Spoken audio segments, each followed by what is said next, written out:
If your GE fridge is not cooling, but the light is still on, there are several possible reasons for this issue.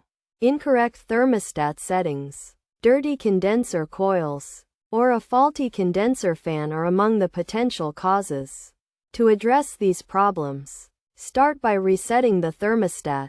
Locate the temperature control panel and ensure it is set to the correct temperature, which should be between 34 and 40 degrees Fahrenheit.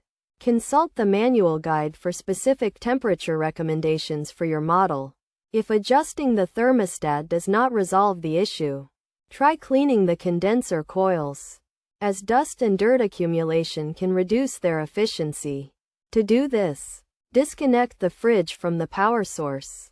Find the condenser coils at the back or bottom of the fridge, and use a brush or vacuum cleaner to remove any dirt and dust if cleaning the coils does not work.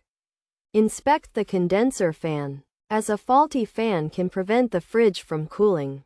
Unplug the fridge, find the fan at the back, and check for any damage.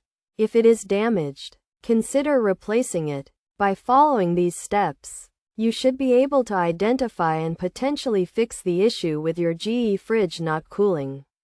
Despite the light being on,